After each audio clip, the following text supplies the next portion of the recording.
Hello friends, welcome back. I am Vivek Singhal from tradingwithvivek.com। और आज हम बात करने वाले हैं जियो फाइनेंशियल के बारे में। जियो फाइनेंशियल को लेकर मैं ऑलरेडी वीडियो बना चुका हूं, लेकिन जो वीडियो बनाई थी उसमें 10 इयर्स के होराइजन को लेकर हमने बात की थी, बिजनेस को लेकर बात की थी। अगर उस वीडियो को हमने देखना है तो सिंपली हमें एक बार यूट्यूब पर जाना है। हम यूट्यूब पर जाएंगे और यहाँ पर जियो फिन एंड स्पेस विवेक सिंघल करके सर्च करेंगे तो जियो फाइनेंशियल को लेकर जो मैंने वीडियो बनाई हुई हैं वो सारी आ जाएंगी। इसमें मैंने 8 डेज पहले एक वीडियो बनाई थी Jio financial stock how to trade, and इससे पहले बनाई थी reasons of the lower circuit in Jio financial services. और एक काफी पहले बनाई थी 5 मंथ्स पहले, जब तक जियो फाइनेंशियल लिस्ट नहीं हुआ था, जियो फाइनेंशियल वर्सेस बजाज फाइनेंस। तो इन वीडियोस को देखने के बाद आपको काफी हद तक ये आइडिया आ जाएगा कि जियो फाइनेंशियल का बिजनेस क्या है, जियो फाइनेंशियल के कॉम्पिटिटर्स क्या हैं, इनका आगे चल के फ्यूचर प्रोस्पेक्ट क्या है और इनके फाइनेंशियल्स आज की डेट में क्या कहते हैं। वो सारी चीजें क्लियर हो जाएंगी। इसमें सबसे इंपॉर्टेंट जो लेटेस्ट वीडियो है, आप उसको देखोगे तो ज्यादा क्लैरिटी आएगी। जियो फाइनेंशियल हाउ टू ट्रेड। तो इसमें सारी ही चीजें मैंने डिस्कस की थी, अच्छे से समझाया था। उसके बावजूद भी एक क्वेश्चन निकल कर आया कि विवेक भाई, जियो फाइनेंशियल का जो यहाँ पर पी रेशियो है that is 6050, this is too much. इतना ज्यादा पी रेशो होने के बाद में एंड आरओसीई इज ओनली 0.29। विवेक भाई, आप क्यों इस स्टॉक को डिस्कस कर रहे हो जब इसकी इतनी पथेटिक सिचुएशन है पी रेशो को लेकर एंड आरओसीई को लेकर। तो यहाँ पर क्लैरिटी की ये जरूरत है दैट जियो फाइनेंशियल अभी तक बिजनेस में नहीं है, इट हैज प्लान्ड अप। तो सब चीजें प्लान की हुई हैं और जो यहाँ पर मार्केट कैपिटलाइजेशन है 1,52,098, क्योंकि बुक वैल्यू यहाँ पर जीरो दिखाई हुई है, मेंशन नहीं है। तो 1,52,000 करोड़ के कंपैरिजन में यहाँ पर 1,25,000, ऑलमोस्ट 1,20,000 करोड़ रुपीस की इनके पास बुक वैल्यू है, इनके पास एसेट्स हैं। वो एसेट्स रिलायंस इंडस्ट्रीज के शेयर्स के रूप में हैं एंड यहाँ पर लिक्विड एसेट्स के रूप में हैं। तो जैसे जैसे बिजनेस में यहाँ पर इनको स्पेंड करने की जरूरत पड़ेगी, ये अपने उस एसेट्स को लिक्विड करके यहाँ पर सेल करके उस पैसे को जुटाकर बिजनेस के लिए स्पेंड कर सकते हैं। तो इनके पास पैसे की कमी नहीं है और यही चीजें मैंने लास्ट वीडियो में अच्छे से बताया भी था, आपको बहुत अच्छे से समझ में आएगा। लेकिन उस पर्टिकुलर वीडियो में हम लोग 1 ईयर का क्या टारगेट हो सकता है उस चीज को डिस्कस नहीं कर पाए। उसका रीजन था कि टेक्निकल चार्ट पैटर्न को डिस्कस करने के लिए हमारे पास कहीं ना कहीं टेक्निकल चार्ट पैटर्न होना चाहिए। हमारे पास कुछ दिनों की यहाँ पर कैंडल्स होनी चाहिए जो उस टाइम पर नहीं थी, लेकिन अभी चीजें यहाँ पर नजर आ रही हैं कि एक चार्ट पैटर्न बनता हुआ नजर आ रहा है और उससे हम ये आइडिया लगा सकते हैं कि आने वाले टाइम में 6 मंथ्स या 1 ईयर के बीच में यहाँ पर कितना गेन आ सकता है। तो हम एक बार टेक्निकल चार्ट पैटर्न पर ही चलते हैं और जैसे मैंने बताया कि बाकी चीजें समझने के लिए पुरानी वीडियो को देखो। यूट्यूब पर जाकर सर्च करना है जियो फाइनेंशियल विवेक सिंघल, तो निकल कर आ जाएगी।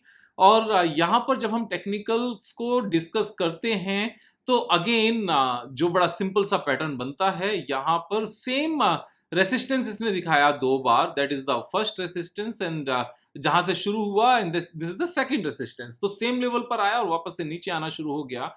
अब मैं ये कहता हूं कि जो ये राइट में अभी ड्रॉ डाउन चल रहा है, ये अगर थोड़ा सा और नीचे जाता है, जो इसने यहां पर एक ये रेसिस्टेंस दिखाया था सेम लेवल तक, अगर ये यहां तक भी आ जाता है तो भी, और उसके बाद में यहां पर आने के बाद में वापस से ऊपर की तरफ मुड़ना शुरू हो जाता है, यानी कि या तो ये यहीं से ऊपर की तरफ चला जाए या थोड़ा सा नीचे आकर तब ऊपर की तरफ जाए। दोनों ही सिचुएशन में हमारा यहां पर ये कप विद हैंडल पैटर्न बैठता है और बड़े अच्छे तरीके से ये कप विद हैंडल पैटर्न बनेगा।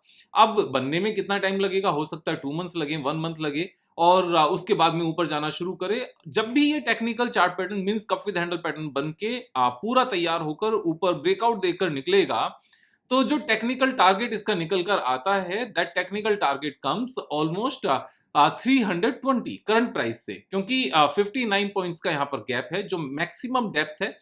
हम कप विद हैंडल पैटर्न बनाते हुए जो कप की मैक्सिमम डेप्थ होती है उसको मेजर करते हैं, उसको मेजर करके इस डेप्थ को ऊपर ब्रेकआउट लेवल के ऊपर जाकर प्लॉट करते हैं। तो जो लेवल हमारा ऊपर की रेंज में आता है that is called our technical target. तो 320 हमारा इस केस में टेक्निकल टारगेट आता है। और अगर हम करंट प्राइस से बात करने लगे कि टेक्निकल टारगेट तक कितना पोटेंशियल गेन नजर आता है, तो ये 35%, 34.38% का यहाँ पर पोटेंशियल गेन नजर आता है करंट प्राइस से। और अगर ये करंट प्राइस से ऊपर की तरफ नहीं गया और नीचे आ जाता है 220 के आसपास, तो 220 पर आने के बाद इसका जो पोटेंशियल गेन है वो और ज्यादा इंक्रीज हो जाता है, दैट इज 44%।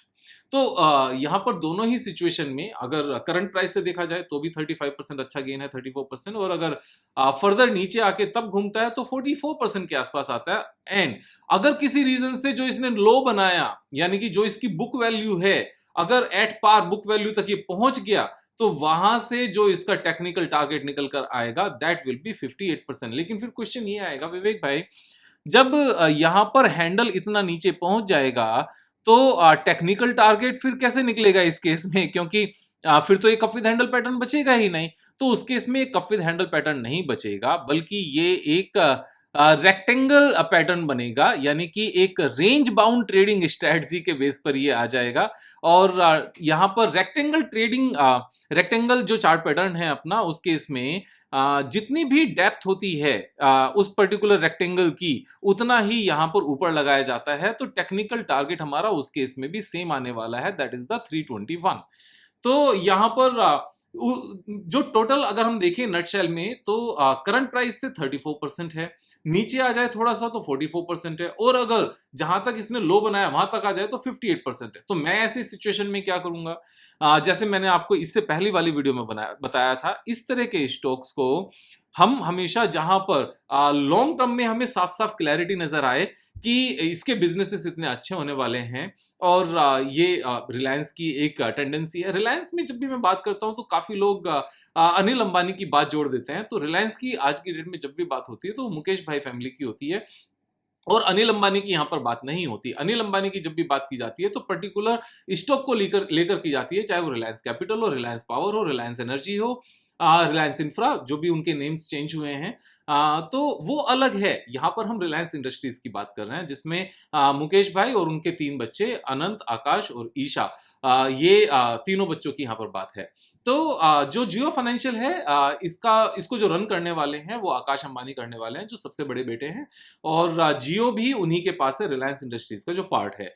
जो एनर्जी वाला पार्ट है, जिसमें पेट्रोलियम रिफाइनरी वगैरह आता है, वो सारा का सारा अनंत अंबानी के पास है, जो छोटा बेटा है। और जो रिलायंस रिटेल है, वो जो ईशा अंबानी उनकी बेटी है उसके पास है। तो तीनों का बिजनेस आज की डेट में अलग अलग बटा हुआ है। मुकेश अंबानी भाई एक तरीके से मेरी समझ के हिसाब से सिर्फ एक मेंटोरशिप का काम कर रहे हैं अपने बच्चों को यहाँ पर ग्रूम करने के लिए। टाइम से उन्होंने सारी चीजों को यहाँ पर बाइफरकेट कर दिया है। टाइम से जब मैं कह रहा हूं तो मैं ये नहीं कह रहा हूं कि मुकेश भाई कब तक हैं, मुकेश भाई को भगवान लंबी उम्र दे। मेरा कहना है कि जब बच्चे यंग हों और यहाँ पर संभालने के मीन्स संभालने के लायक हो जाएं, तो उसी टाइम पर उनको एक लीडरशिप देने के लिए जो टाइम पर उनको हैंड होल्डिंग चाहिए और जो टाइम पर उनको कंट्रोल चाहिए वो दे दिया जाए, तो वो अच्छे से कर पाते हैं। और उनको करते हुए देखकर जहां वो मिस्टेक करें वहां पर उनको समझाया जाता है। तो सही तरीका यही होता है कि प्रैक्टिस के साथ उनको आगे बढ़ाया जाए। तो ये चीज मुझे साफ साफ नजर आती है, मेरी जितनी भी छोटी सी समझ है उस हिसाब से।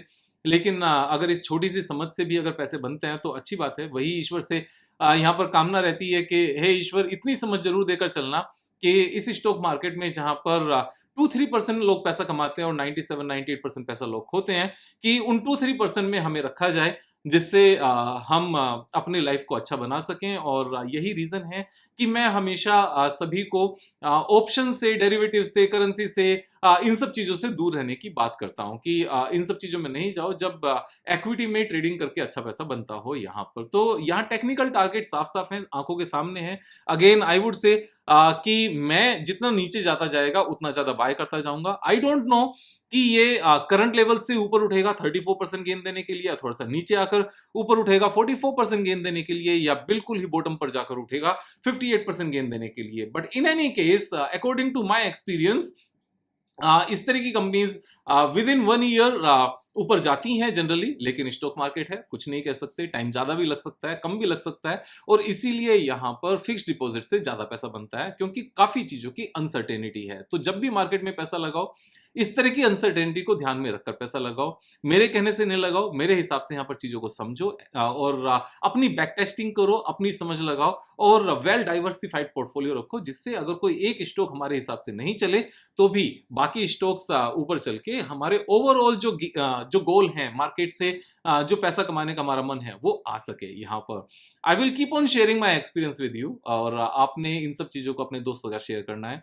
सब्सक्राइब करना, लाइक करना, सब्सक्राइब कराना भी है। कल फिर मिलेंगे एक नई वीडियो के साथ, तब तक जय हिंद, जय भारत। और आज हमारे प्रधानमंत्री नरेंद्र मोदी जी का बर्थडे है, उनको बहुत बहुत शुभकामनाएं, आप सभी देशवासियों को बहुत बहुत शुभकामनाएं। और भगवान उनको लंबी उम्र दे, उनका स्वास्थ्य अच्छा रखे, और हमारे देश को उनकी लीडरशिप में यहाँ पर तरक्की मिलती रहे। Thank you so much. कल फिर मिलेंगे एक नई वीडियो के साथ, तब तक जय हिंद, जय भारत।